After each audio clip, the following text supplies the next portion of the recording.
In today's video, I'm going to be showing you guys how to do an oil change on one of these Mercury 115 4-stroke outboard motors. So the first thing we're going to do is hook up some water to the engine. What we're going to do is fire up the engine and get it to operating temperature.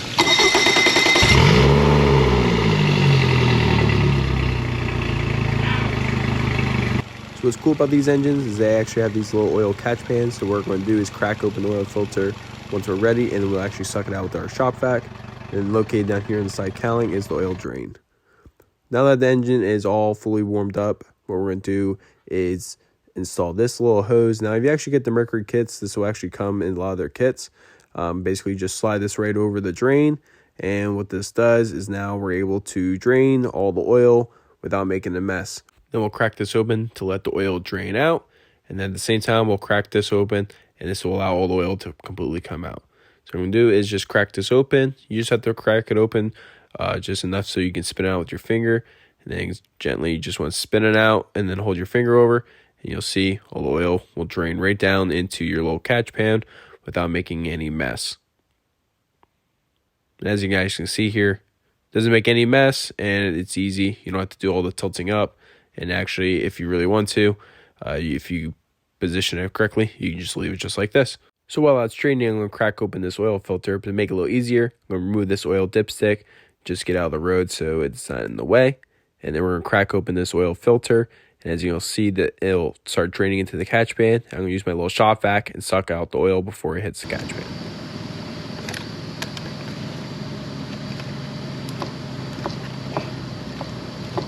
So what I'm going to do is take my little shop vac, and I'm going to start sucking the oil as I start loosening it up. And I'll be able to catch all the oil and not make a mess at all. And I'll just slowly do this. This also allows all the oil to drain down in where the drain was in the side cowling, as well as I'm catching all the oil coming out of the filter by using my little shop vac. And this just helps minimize making a mess. You guys can obviously just let it drain into that little catch pan and wipe it up with rags. It's the same thing.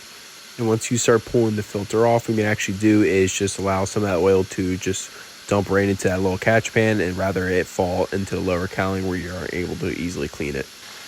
Once you feel that the oil is pretty drained, you won't make a mess.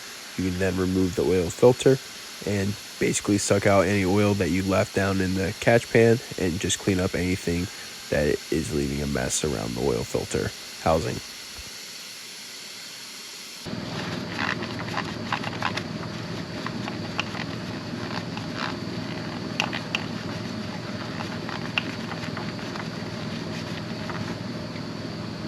Now we are able to install a new oil filter, and then what you want to do as well is put a little bit of oil, fresh oil, on the oil seal so it's easy to come off for the next person.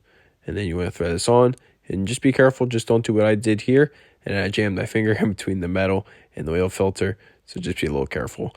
And then of course you just want to tighten the oil filter, and you can get away with it by just tightening it down with your hand, as long as you get a good grip on it and get a good tightness on it. And of course, once again, we're going to want to clean the oil filter and any mess that we made.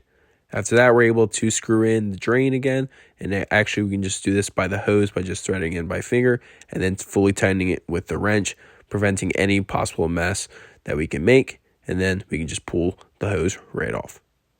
After that, we just want to clean up anything that we made a mess. Just clean up any oil that's dripping down at all. Now, on most motors, especially 4-strokes and the newer 4-strokes like this motor, the oil will be stamped somewhere on the engine. I don't know if you guys can see this or not. So this motor is calling for 5.5 US quarts, and they are also calling for 10W30, and they want that run pretty much for all temperatures for this motor. And there's also other information stamped on here for you guys if you're ever interested in more about your motor. Last thing we got to do is just pull off this cap and start topping it off with some fresh oil. And what we're going to do is fill it up to roughly about 5.5 quarts. And then we'll check it around there and see if we have good fresh oil in the dipstick. Something I should also mention, guys, is when you are topping off your oil, and something just to keep in mind is when you pull off the caps, almost all the bottles you'll see will always have basically like the aluminum tinfoil covers on them. What you don't want to happen is you partially rip it open and you start dumping the oil, and that piece falls right into basically where the oil will be, and now that is part of the engine, and sometimes it can be really hard to get it out, or sometimes you won't even notice. So I will say, if you are going to be doing this, to just completely remove it completely and just kind of confirm that you don't get any of that stuff into your engine.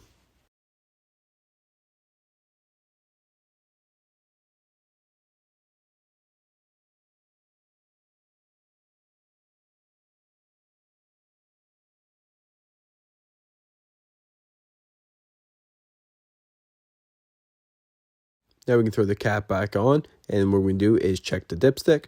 So I'm going to pull the dipstick. I already checked it 3 times, and I just want to show you guys this time. So it's all very clear oil. So it's kind of hard to see, but basically in these dipsticks, there's like these little bumps that you can kind of see. So you can see where my finger is, where the oil line is. So right here is the very, very max. You don't want to go over that, and pretty much just blow it. And basically also to keep in mind is the oil filter has to get filled up.